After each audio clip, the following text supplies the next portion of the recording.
Okay, so now recording has started.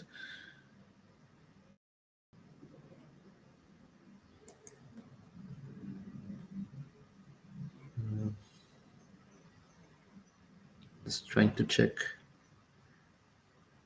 if the authors of the second paper have joined.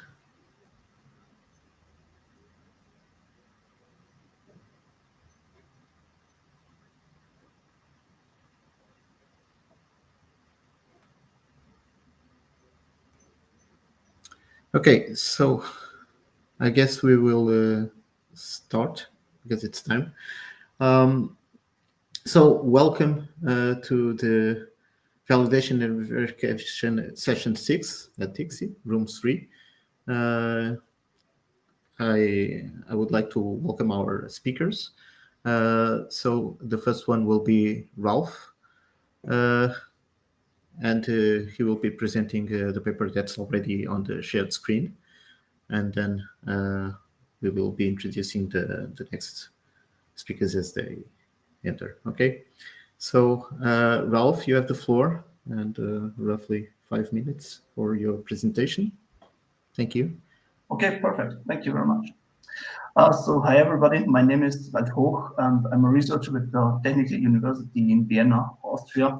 And today I'm presenting our German first contribution that deals with connecting different kind of models together and using them for verifying and checking whether they are consistent with each other or not.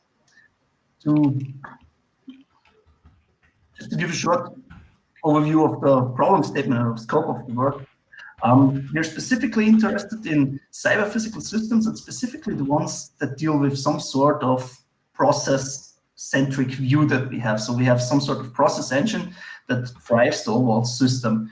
And this process-centric view typically includes a very task-oriented approach to the overall system. So for example, if we take the charging operation of a e-car, then first we have, for example, to put in our credit card, then the credit card needs to be authorized, then we can connect the charging cable, and afterwards we can apply the voltage and the charging starts. So we have a very task-oriented view on the system, where we perform some operation, and that changes the overall state that the system is in.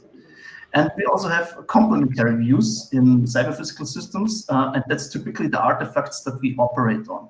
So the artifacts in this example could be the car itself, and the car can be in several kind of states and can have several kinds of attributes. For example, whether the charging cable is connected or not, whether it's ready to take in voltage and can be charged, and so on and so forth.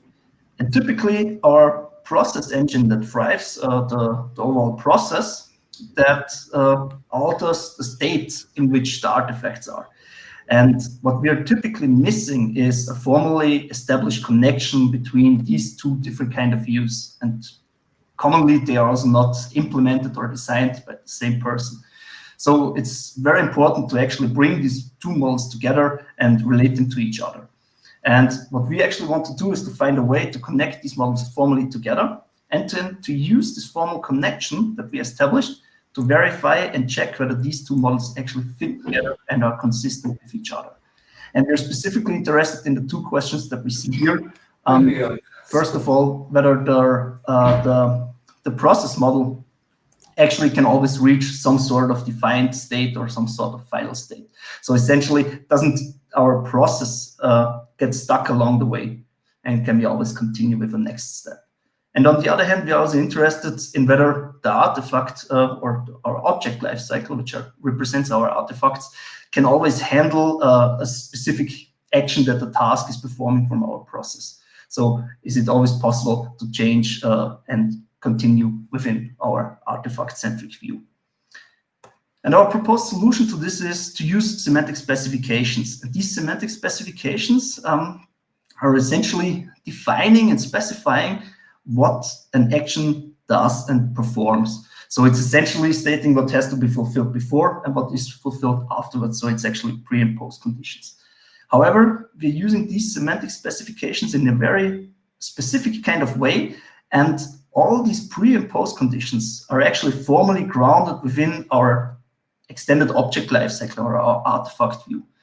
And then we use these semantic specifications as a means to annotate the tasks in our process model. And by doing so, we can formally establish a connection between the process model and our artifact models, our extended object lifecycles. And by doing this, we are now able to use certain kind of model checking tools for actually verifying whether these models are consistent with each other, the process model, our artifact model, and our semantic specifications. Just a short look at how we actually perform the model checking and the consistency verification. We have an overall workflow that consists of several steps where we use model-driven technologies to enhance our models along the way incrementally, and we combine them, bring them together, we do an automatic annotation of the tasks and so on. And at some point, we reach one version of our model where everything is integrated, and then we can actually transform it to finite state machines. And we use these finite state machines to generate source code for our model checking tool, the NuXMV source tool, model checking tool. And then we can combine it with our two consistency criteria, which you see here at the bottom, which are presented by linear temporal logic. And together, we can now check whether all these models that we combine together and generate the source code of are actually consistent regarding these two criteria. These two criteria are actually the ones that I stated before. So does the process always can continue with the next step? And can we always handle an action that a process perform in our artifacts? If everything fits together, the model checking tool does not yield any counterexample, and we know and have some sort of guarantee that we are consistent regarding these two criteria. If there is a counterexample, then we have to look at the trace and find out where something went wrong and what we need to change so that we can actually perform a formal verification that succeeds. We have already used this approach in several research projects, and lately also with some industry partners in larger scale cyber physical systems for verification approaches. And in future work, and what we're currently working on, is to remove some of the limitations that we still have. So for example, concurrency is still an issue, and also some kind of loops that are within the process are not fully supported yet. So that already brings me to the end. It's a very quick overview. If you're interested, please check the overall paper or the full presentation that is available online, and you can always just shoot me an email if you have any questions. Thank you. Okay, thank you so much for this very nice presentation. Now, the next speaker is Samantha D. So Samantha, would you please share your screen and welcome? Hello. Yeah, Hello. I'll do that.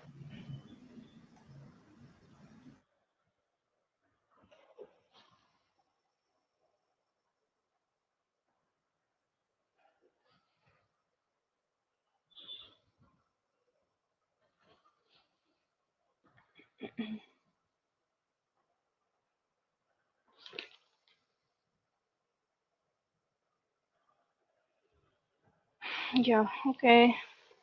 Hello, good day everyone, and I am Samantha, a second year MSc Data Science student at Chennai Mathematical Institute, India. Today we are going to talk about our paper titled Evaluating Commit Message Generation to Blue or Not to Blue. I would like to thank you all for being present here and watching this presentation. I would also like to thank my co-authors, Dr. Venkatesh Vinayaka Rao, Dr. Monica Gupta, and Sampath Dechu. Software developers are well acquainted with a software patch, which is nothing but a code change accompanied by a commit message, which summarizes the code change. There exist several commit message generation models which take code changes as input and outputs commit messages. A few popular ones include NMT, NNGen, CommitGen, etc. Our paper primarily focuses on the evaluation of such automatic commit message generation models and tries to improvise the metric used for such evaluations. The literature survey reveals that BLEU-4, which is actually a machine translation evaluation metric, is most popularly used for evaluating commit message generation models. But since the structure and semantics of commit messages is different from that of standard English sentences, BLEU-4 doesn't seem to be the best one for the purpose. In fact, none of the existing machine translation evaluation metrics seem to be a good match.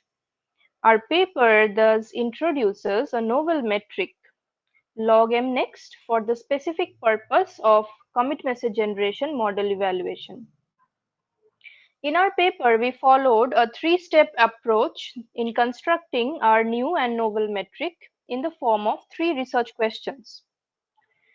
Now, the first step we followed was to identify some 6 potential factors after extensive literature survey which could affect CMG, commit message generation quality, such as length, word alignment, case folding, etc.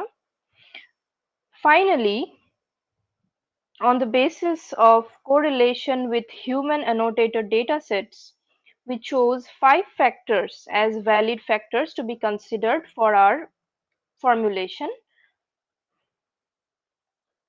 The second step was to form the new metric by incorporating all the desired factors identified in step 1, and thus the new metric logMNext was created.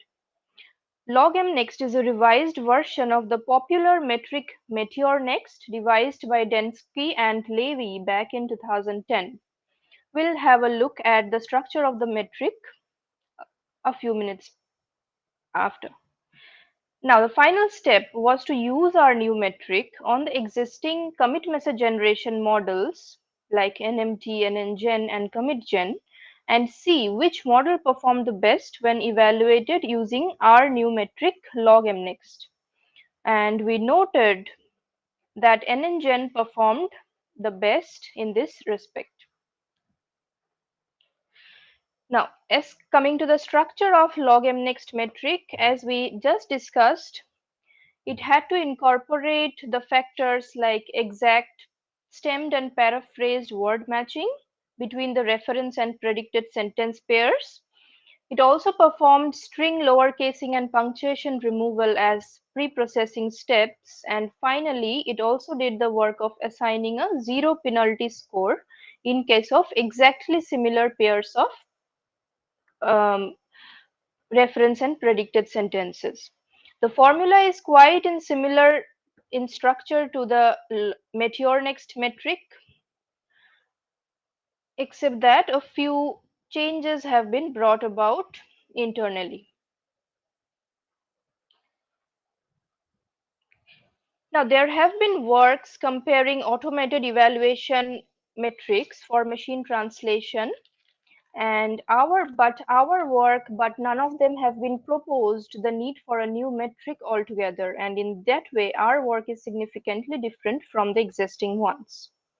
Nonetheless, we still have a long way to go in terms of building a larger human annotated data set, which will strengthen claims, we believe. We should also plan to work on a learning based metrics for comparison and building an exhaustive commit data set which should include more programming languages than the present one. I would like to conclude by emphasizing that developers and researchers should henceforth discourage the use of BLEU or its variants for commit message generation model evaluation in future and instead should use a more generic metric, our novel metric logMNext, for the same. Thank you all, and I invite you to read our paper if you are interested. I'm now open to any questions that you have.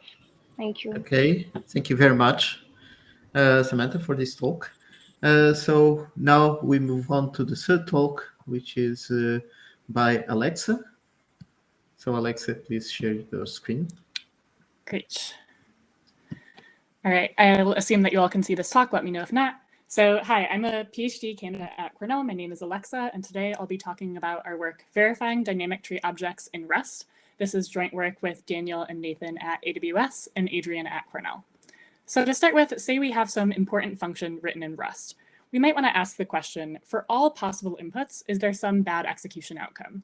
This could be the failure of a user-added correctness assertion, or maybe a memory issue in unsafe Rust that isn't checked by the borrow checker. In the tool we'll talk about today, called the Connie Rust Verifier, we answer this question with a proof harness. In a proof harness, we can create a series of non-deterministic inputs, constrain them with assumptions, call the function we're interested in, and finally, assert that it meets some specification. Connie is based on model checking for sequential Rust using symbolic evaluation, and the goal for Connie is that it works on existing large Rust projects. The focus of this particular paper is on a surprisingly hard to verify language feature, which is dynamic trait objects. This is Rust's way of opting into dynamic dispatch. Our paper shows that dynamic trait objects can be used implicitly in around 70% of popular crates, oftentimes by linking in the standard library. So people who want to verify Rust are lucky to have a lot of great options, as verification for Rust is a growing field. And I don't have time to get into all these tools, but for the purpose of this paper, I just want to highlight that all of these tools, including previous versions of Connie, fail on at least some version of dynamic trait objects, and I have some examples highlighted here. So the first contribution of our paper is that we produce a dynamic dispatch test suite, and we show that Connie is, at the time of the paper, the first Rust verifier that can fully cover this test suite. Our next contribution, I'm going to illustrate with a case study. So here we're trying to verify some code from the Firecracker virtualization technology, which is an open source project, and we're interested in this function parse. So even though parse doesn't have any loops, a simple proof harness failed to terminate within 4 hours. Our insight here was that we could use type invariance from Rust mid-level intermediate representation in order to narrow the path explosion in symbolic evaluation. Once we did this optimization, we now could succeed on this proof in around 16 minutes, which is at least a 15 times performance improvement. So how does this work? Let's look at the implementation of Connie. Connie translates from MIR to the C bounded model checker backend with an intermediate language of Go2C, and finally it discharges to a SAT solver. Our optimization adds in an auxiliary function pointer restriction set by examining the MIR, which is then fed into CBMC. To understand how this works, let's look under the hood on dynamic trait objects. So whenever we create a dynamic trait object by casting a concrete type to a dynamic type, we're going to construct a vtable or virtual method table that maps metadata to concrete values, and then this is what's passed around at runtime.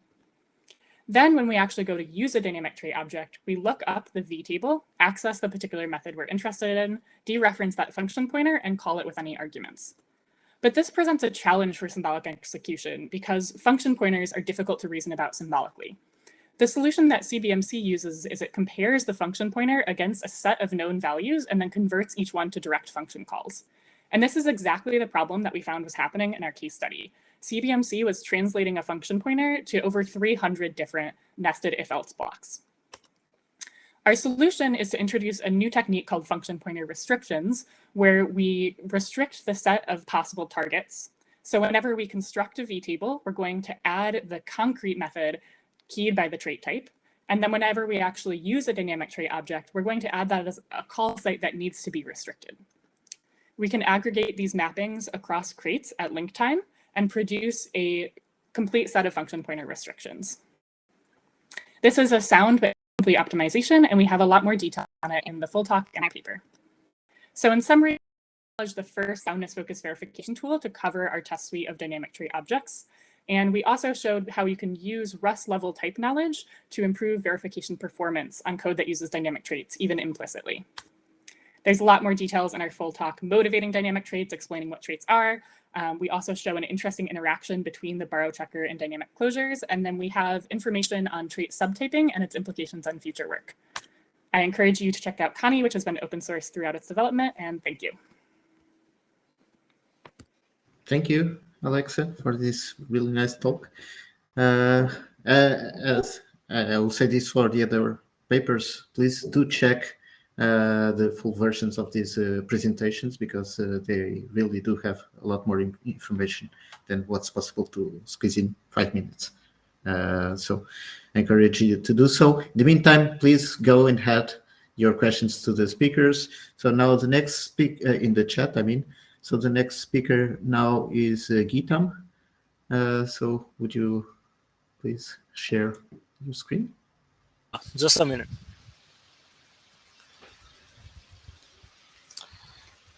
Okay, it's visible, right? Yes. Okay, so I'll start. Thank you. Hi, I'm Geetam, and I'll be talking about verification of ORM-based controllers by summary inference. Our goal is to infer functional specifications from ORM-based controllers. ORM is essentially a programming technique used by application developers to interact with the underlying database in an imperative fashion. Our functional specifications capture one, the values for model attributes, that's the data presented to the end user, and second, the database updates. Let's take a look at an example. So here we have a controller in which we're iterating over a user payments table. There is a condition that if ID matches the incoming parameter default payment ID, we set the default field of iterator to true. In the other case, we set it to false. And in both of the cases, we save the iterator back to the database table. In this case, we'll infer the specification that the updated value of this user payments table is union of these two relational expressions. In the first one, the ID matches default payment ID, and in the other case, it doesn't. In the first case, the value of the default column is true, and in the other case, it is false. An application of these summaries is verification of a single controller. So consider this interesting property that you might want to verify. That says that no tuple in this updated value of user payments table whose ID does not match the incoming parameter default payment ID should have its default field set to true. Our approach broadly consists of these two steps. First is conversion of code to a relational algebra based IR, and second, conversion of loops to relational expressions. Let's take the same example. This step is sort of a rewrite step in which we rewrite each of the statements such that their RHS is a relational expression. For example, in this statement, user payment list gets all the tuples that are there in user payment repo. Therefore, we rewrite this to user payment list equals user payment repo. For loop, first we preserve the body and rewrite its, we preserve the header and rewrite the body to the equivalent conditional expression. The second step is conversion of loops. So when we summarize this loop, we say that the updated value of this user payment repo is its own value minus user payment list, and then union of the relational expressions that we saw earlier. And how we actually translate these loops is through a pattern-based rewrite system. So these are essentially rewrite rules, and as with other rewrite rules, they have a pattern LHS and a pattern RHS. Both of them essentially are relational expressions, except they can also have these meta variables in angle brackets. So how these meta variables get their value is when we match the pattern LHS with the result of step 1. Okay, and as we do the matching, we fill up this table and we obtain the values of these meta variables. And finally, when we plug these in the pattern, we obtain the summary of the loop, which summarizes the value of this user payments table, and the relational expression to the right is something that we have seen earlier. Also, an interesting application of this work would be checking properties of traces. So for example, consider some sample application in which we first create a user and then go through a bunch of unrelated controllers, and then we try to look it up by, say, its last name. And a desirable property that should be held will say that the user that you created should actually end up in the results when you go up and look for it. And how we actually do this checking of trace properties is through these two formulas. The first is the base case, the second is the inductive case. But for this talk, I'll not go into the details of the meanings of these formulas or their correctness. For them, please check out the paper. We implemented our approach on top of dbridge, a work by Imani et al. At Sigmund 2016. They replaced loops with equal and sequel for performance reasons. On top of it, we add several features necessary to check functional properties. Our experimental evaluation was done with the help of a bunch of student volunteers. And it consisted of these 6 open source web applications. The results of our evaluation were fairly positive, and a fair chunk of the properties fell into the true categories. With the help of mutations generated by PIT tool, we also demonstrate that in case bugs are present, our tool is fairly able to catch them. We compared our tool with the Java Pathfinder as baselines, and while JPF correctly also categorized the assertions as passing, it required significant manual effort to translate Spring controllers to pure Java.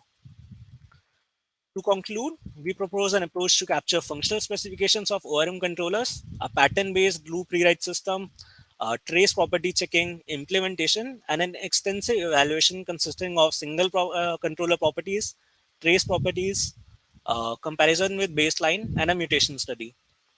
Thank you. Okay, thank you. So we have already a few questions on the chat. Okay.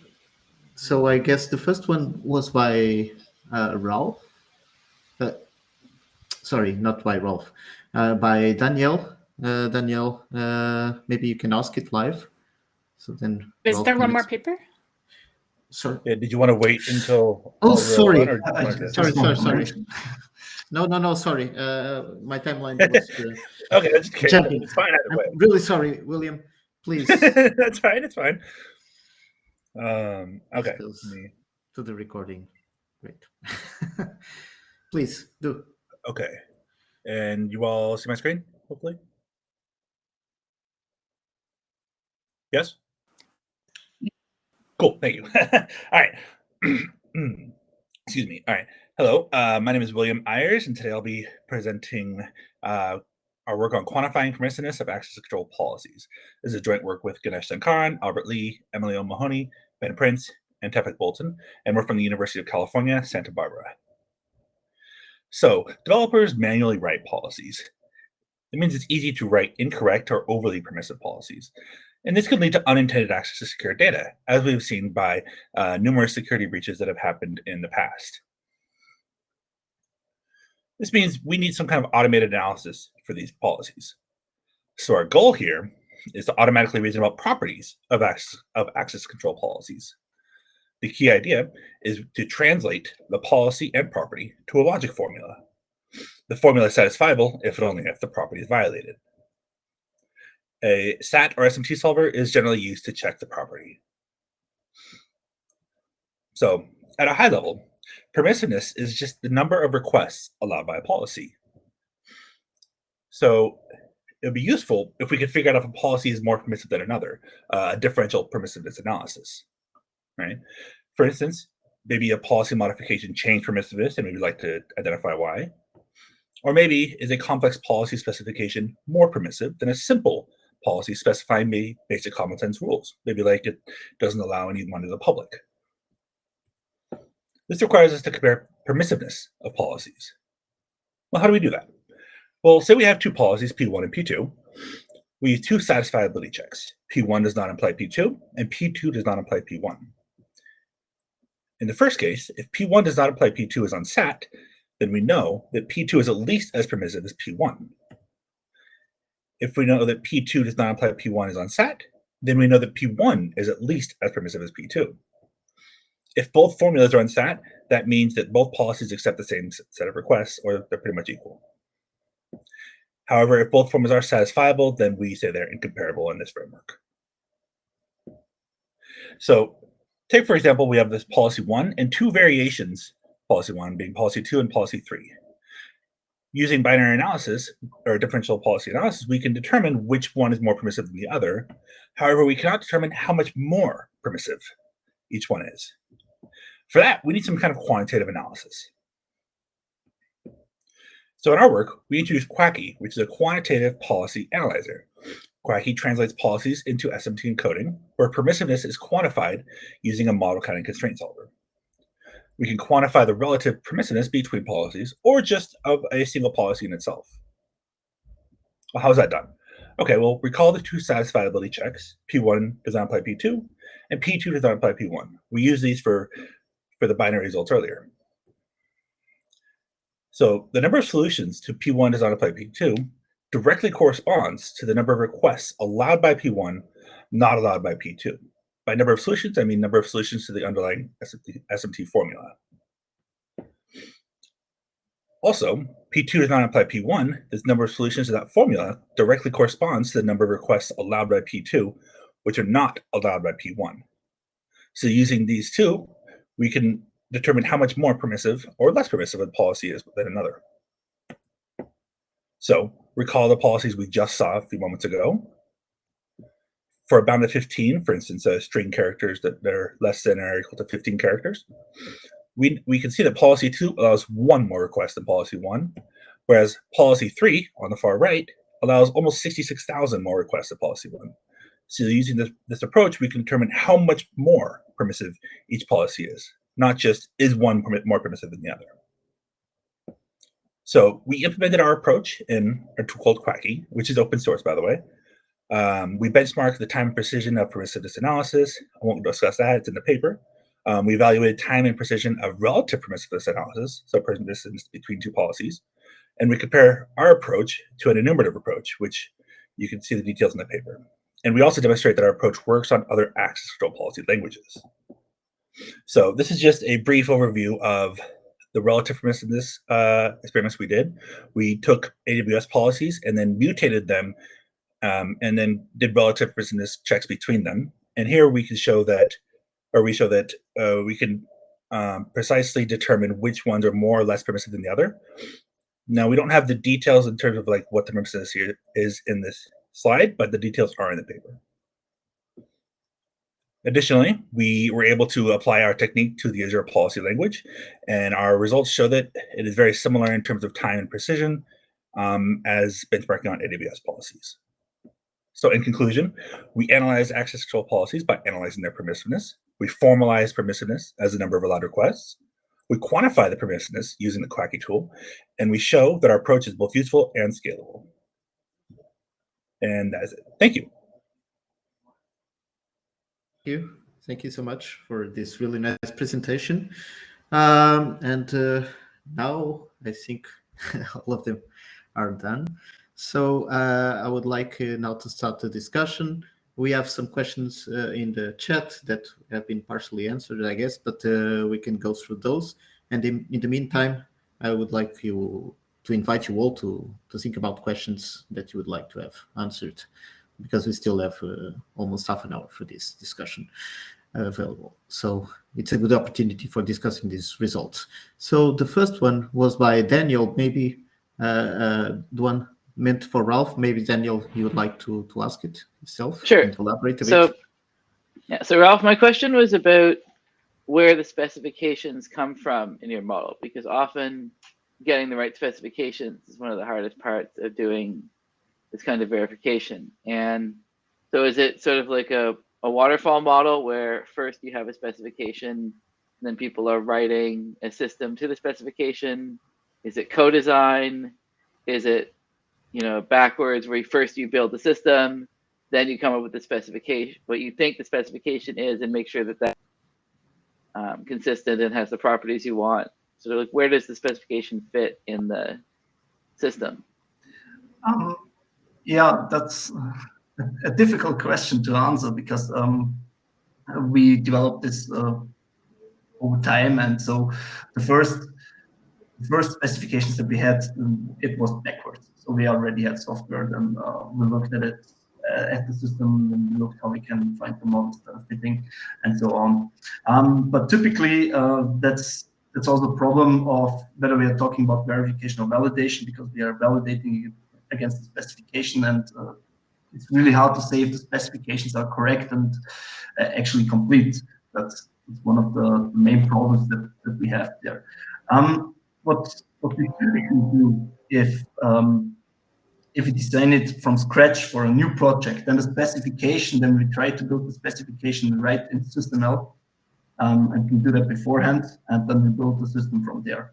So we have a basic specification with requirements and everything in SysML, and we build the first iteration of our model there, and from there we move on. We have our first verification approach, and we look if the models that we created for that fit these requirements actually are consistent or not, and typically then these requirements and so on have to be adapted.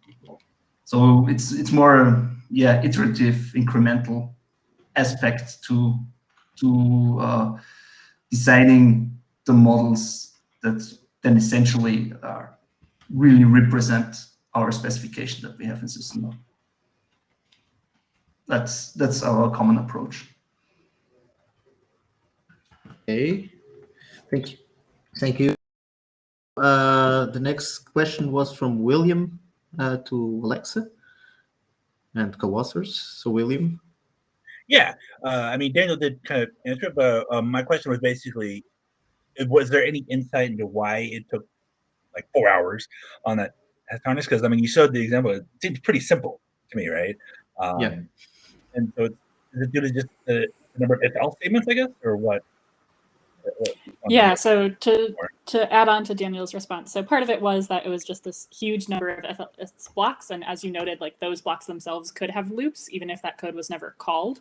And we found that the 4 hours, and it wasn't even successful after 4 hours, was all pre-solver even. So it was all still in the CBMC engine of doing the symbolic evaluation and in particular doing a bunch of unwinding steps. So it wasn't even getting to solver queries. It was just spending a lot of time in unwinding and analysis before the solver query. Do you have any idea how long it would have taken? Seen it complete. I think I've run it for like just let it run all day, 20 hours or something, and it still didn't complete. But I didn't like do it in a reproducible setting, so I didn't want to claim that in the paper. I mean, that's impressive, though. I mean, very nice job getting done. So that's awesome. Thank you. I agree. Actually, the next question, I think, is from Alexa to Geetam. I was just curious when you presented the false negative and positive results of how much of that was due to incorrect specifications or sort of misunderstandings from the student volunteers versus other causes. Correct. So, I mean, actually what we did was that whenever we found that some property that the student volunteer specified is not clear enough and it's kind of vague, then in those cases, we actually had to like reject those properties. And we only kind of presented those results in which the specifications were fairly clear, right? And in those cases, whenever we saw some properties that were, let's say, false positives or false negatives, or sorry, I mean, there was no, in fact, false negative. So we also had some cases in which some properties were we were not able to express in our model. And the reasons for those mainly were lack of modeling nested relational algebra. And also we did not model the views. So to render the HTML content, the web applications, they use certain view technologies like JSP or TimeLife. And the data flow that happens through those views, essentially, we did not model them in as a part of this work. So they also introduced some false positives. And finally, to actually discharge the properties, we used the Alloy analyzer, and we had to translate our relational specifications to Alloy. And we did not handle translation of some operators, because of which also like we got false results. Yeah. Can I question? Yeah, I'm really sure. Yeah. I'm really interested in the experience of the student volunteers. First of all, how much training did they have, and then what was their actual experience trying to write these specs? Like, did they find it frustrating? Did they find it valuable? Right. How many so of them yeah, quit? so right. I mean, there was a student who actually like declined, but I think that was due to like personal reasons. But yeah, so the process that we followed, essentially, we gave them some documents, so they could see the sample properties, and also they could see some other aspects of the applications, like their high level description, the database schema of each of the web applications, and then like the kinds of properties that we are looking for. So using that document, essentially, they were able to have a fairly clear idea of what kinds of properties that we are looking for. So yeah, that's Had they done work like this before, like in a correct. verification class? Or? Right. Actually, all of them were actually graduate students working in the area of programming languages and software engineering. So they did have experience with this. But we did not ask them to actually look at the application code. We only asked them to kind of run the web applications end to end, right? We hosted them on a local server, and we gave them the links. So it's not that they actually looked at the code and then came up with the properties. They were essentially just running the applications, and thus they came up with the functional properties that any end user would want to hold. Okay, cool. No. Okay. Okay. So the next question I had here was also by Daniel about policy tree and infinite more results. I think to William. Yeah. So this was Right. So this was very very nice work that very useful in terms of it's very hard to understand these policy languages. So having formal tooling is great. So the question, so I was wondering, so the specific question is, since these are string based, don't we end up with infinite results sort of as soon as there's a glob? And then more broadly, the question is, are there ways of bucketing results so that we can say, in this case, you allow sort of, at least in theory, one more class of results, right? What you allow is access to objects in a particular path within a thing, or perhaps you would allow access to a particular range of IP addresses. And so even though, there may be, thousands of addresses within that range, really what you're doing is you're offering access to sort of one more thing that has some number of instances within it. I wonder if there's some sort of structural or bucketing way to talk about that would match the intuition of a user thinking about like how much more access did I give here? Very good questions, actually. So for your first question, so in general, because we're looking at strings, the glob, as you said, or even like a very simple regular expression, it can be infinitely more, right? That's just the problem with, or inherent with strings, because they are generally unbounded in the worst case. And so to be useful, we generally put a bound on and say, for instance, how many strings does this request this policy accept where the strings are less than or equal to a bound of like 10, 15, 20, 100 or something like that, right? Otherwise, you're right, it's infinitely more, and it's just like, is that useful though? And so we do try to make it somewhat useful in practice. However, if there's no, if there's only constants or anything like that, then of course it wouldn't be infinitely more. In regards to your second question, in terms of like characterizing, I guess you could say the sets of requests, or like classes, I guess you could say, of requests. I think that's actually a really cool idea. It's something we didn't work on, but I think you would need to. So we quantify the request by using a model counter, which basically model counts the number of solutions, right, to a formula. What we need instead is some kind of like, not just a counter, but like something that will generate a characterization of the set of requests, maybe in terms of like buckets or classes or something like that, which I think would be would enhance the usefulness. I think that would be an awesome next step. But currently, we probably live at the future work. But no, that's a great idea. Thank you for the input. Yeah. And if you're interested, or if people are interested in internships next year, I can put you in touch with the people on the IAM team who are working on this kind of stuff on the inside. Yeah, I know, it's really cool stuff. Do you know? It's off topic, but yeah. Maybe we can talk about it later. But yeah, thank you. Yeah, just drop me a line to my email. All right, much appreciated. Okay, so Adrian, I think you also had a question for William. Yeah, is my microphone working? Hi. Okay. The question was basically like, it's out of scope for this work, but I'm wondering, like, in the future, would it ever make sense to do some sort of weighting? Like, if you knew something about the distribution of traffic you were going to get, you could count not just like the number of distinct like requests that you would let through, but like the amount of traffic you would let through. I don't know if that like seems useful. And I guess I was just curious, like, if that is a natural thing to do with model counting solvers, or if you have to do something weird to do that.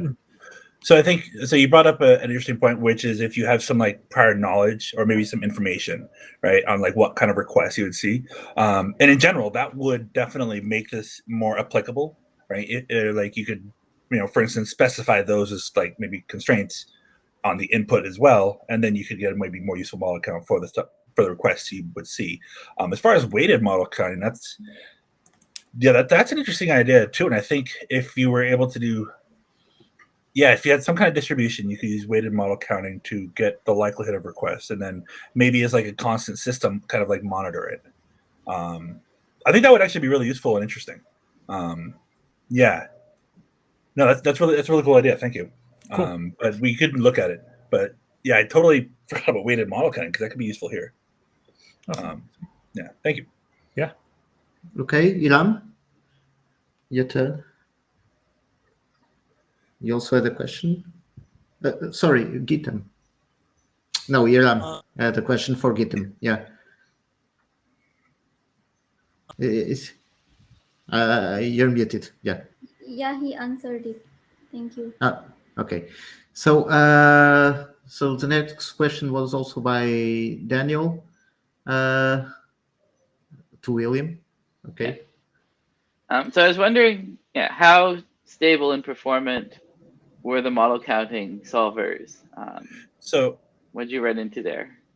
Funny enough, before we did this, there wasn't any model counting solvers that could do it.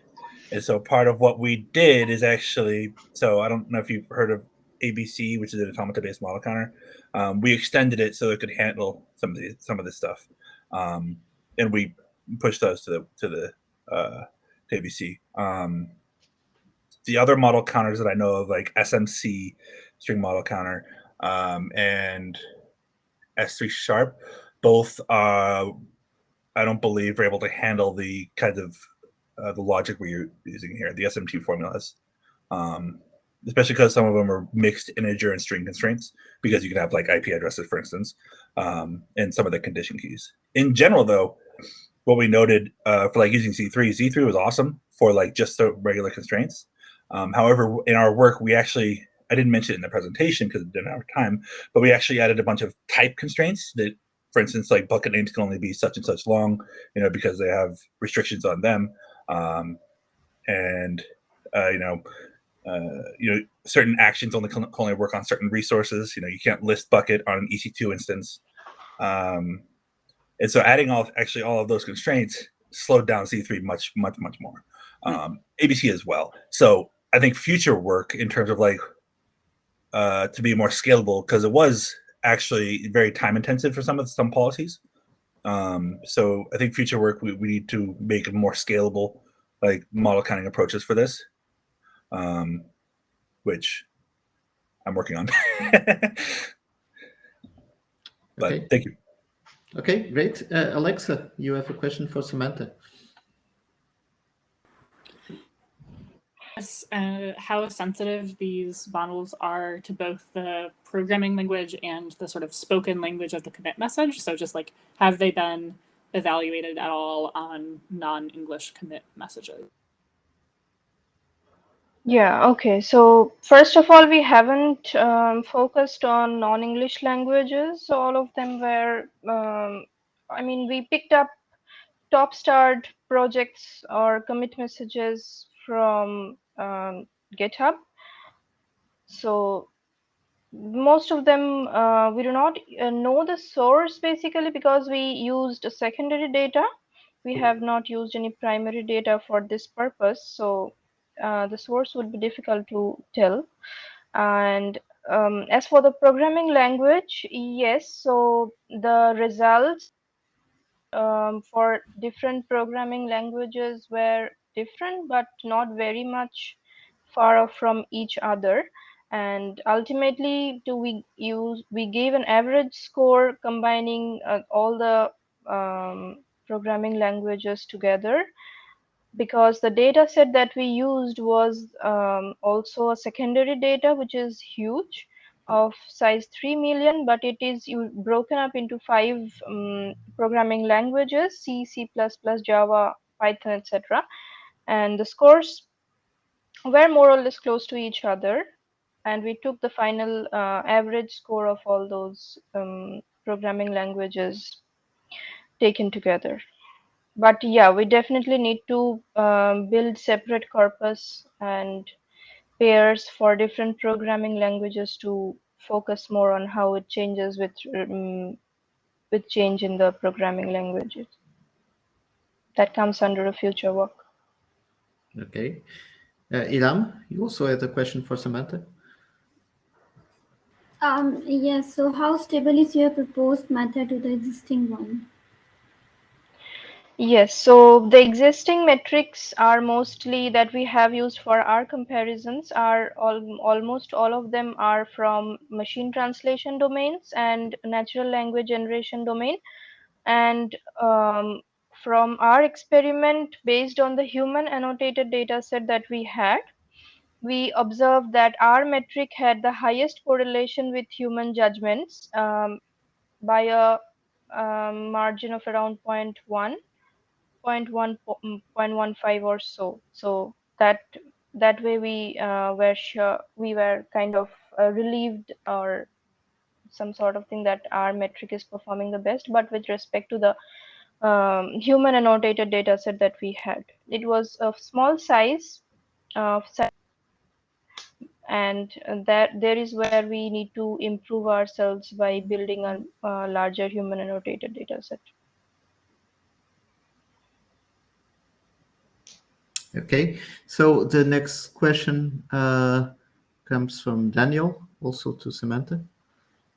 Yeah, so I was wondering sort of how you would see practitioners, like software engineers, using this. Like, would it be possible, for example, to build this like a commit message bot, which could flag bad commit messages and propose better ones? Yes, that could be used, but we are generally focusing on the evaluation part, and if people actually take on using this metric in future for evaluation, then I am hopeful that they'll be able to use it for differentiating between good and bad commit messages, and also it will help differentiate the models. Basically, we have some new models, but using blue for comparison doesn't make sense. So if we use the logMNext metric to some extent, I think the comparison or the comparison between models would be more valid. And yeah, of course, we can make a commit message and checker using our metric. That makes sense. Okay, some more questions? No longer in the chat, but feel free to ask. If nothing has anything to ask, I can ask one for the verifying dynamic trait objects in Rust team. You mentioned in your presentation, well, in the paper at least, that you were analyzing dynamic trait objects that use 37% of popular traits and implicitly 70%. And I was wondering whether the usage of this kind of mechanism is similar in popular and in less popular projects. So it goes to the representativeness of this. We didn't intend to look at that specifically. We were just trying to get a measure of sort of popularity and use that. We sort of implicitly got that because in our artifact evaluation, we also present a sort of smaller option people could use, and the numbers were slightly lower in the top like 10 or 20 crates.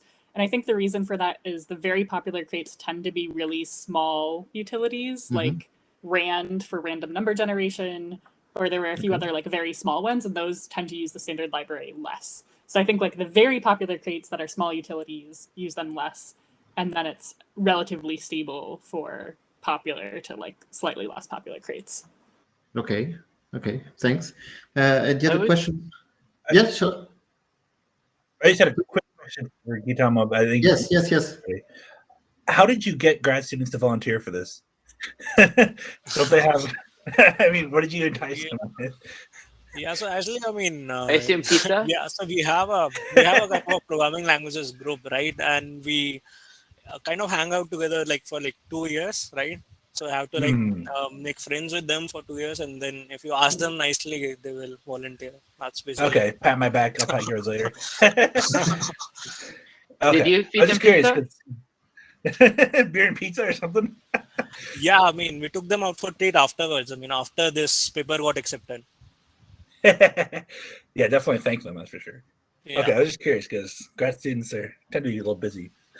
Yeah, but yeah, it does take a lot of effort. Actually, I think it took all of them at least, I think 3-4 days, right? Oh, Because wow. they had to Yeah. write properties for each student had to write one for 3 benchmarks, And how many students? 4 students, Okay. and there were like 6 benchmarks. So in total, like for each benchmark we had 2 sets of properties. Got it. Thank you. Okay, more I was questions? going to say We that still have- actually Yes. to Miguel's question, but I think there's a very interesting study there if someone wants to do it about sort of how dynamic dispatch fits into the life cycle of software projects, because my hypothesis would be that sort of as a project gets more mature, you start to see sort of more like meta architecture happening, and that leads to a greater use of dynamic dispatch. But I don't actually have any data to support that. But I think that would be a very interesting study if there's some software engineers who wanted to look at that. Yeah. Okay. So Samantha, I think is having some network problems. We still have a couple of minutes if anyone wants to ask a few more questions. I know I have a bunch of them, but I would leave the floor to you. But if nobody has a question right now, I would like to ask William. I understand how your work works with the comparable policies, but do you have any ideas on how you would tackle the incomparable ones? Yeah, so one of the faults with the differential binary analysis approach was that there's, if they're both SAT, they're incomparable, right? Whereas now we can actually quantify, like, if they're both SAT, we can still objectively determine how much more permissive one is just in terms of the raw numbers of requests. Now, those subset, like the request by one policy and the request by the other policy, may not subsume one another, right? They may be, some requests, might be accepted by one or accepted by the other, and so on, and vice versa. But you could still compare the raw permissiveness numbers, which could be helpful in certain situations. We're looking at maybe applying that in some ways, to be more useful. But that is something in our approach that we can do now. Instead of it just being incomparable, we can actually still compare them, and just in terms of the raw magnitudes. Okay. So, any final question? As a follow-up question to that, Yes. Can you currently get like the count for the sort of Venn diagram of like accepted by both, rejected by both, accepted by one, accepted by the other, or would that be an additional thing you would need to do? Oh, totally. Yeah, we can get that. So we can get kind of like both, right? We can get, so you can compare them with just the numbers themselves, but you can also, the Venn diagram, you can get each part of the Venn diagrams, the quantitative numbers in there. Yeah. Really useful to present to engineers, especially if you could get sort of like representative examples in each or something as well. Yeah. If I had more access to the policies and like had a better idea of like maybe what some developers expect their input to be, the requests, then you can get some kind of like very useful characterizations. That'd be useful. I'm hoping maybe that someone will apply that, but Okay. So, any final comments, questions? Well, if not, I would like to thank you all. I think this was a really nice session. Thank you to all the presenters and authors present here and everybody who asked questions. I think we had a really good discussion here. So I'll see you in the next session, which for me starts in 1 minute. Everyone. Bye. Okay, bye-bye. Bye.